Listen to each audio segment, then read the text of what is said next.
ಜನತೆಗೆ Kishkindha TV channel ವತಿಯಿಂದ ಮಕರ ಸಂಕ್ರಾಂತಿಯ ಹಬ್ಬದ ಶುಭಾಶಯಗಳು.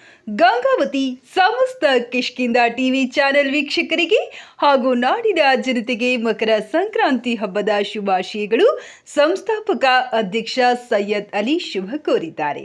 ರೈತರ ಹಬ್ಬವೆಂದು ಬಿಂಬಿತಗೊಂಡ ಸಂಕ್ರಾಂತಿ ನಿಸರ್ಗದಲ್ಲಿ ಬದಲಾವಣೆಯ ಜೊತೆಗೆ ರೈತರ ಬದುಕನ್ನು ಹಸನ ಮಾಡುವ ಹಬ್ಬವಾಗಿದ್ದು ಕಾಣಬಹುದಾಗಿದೆ. ಮೈ ಕೊರೆಯುವ ಚಳಿಯನ್ನು ಅನುಭವಿಸಿದ ಜನತೆಗೆ ದಕ್ಷಿಣ ಪಥದಿಂದ ಉತ್ತರ ಪಥಕ್ಕೆ ಸಾಗುವ ಸೂರ್ಯ ದೇವನ ಬಿಸಿಲಿನ ಪ್ರಖರತೆ ಹೆಚ್ಚಾಗಲಿದೆ.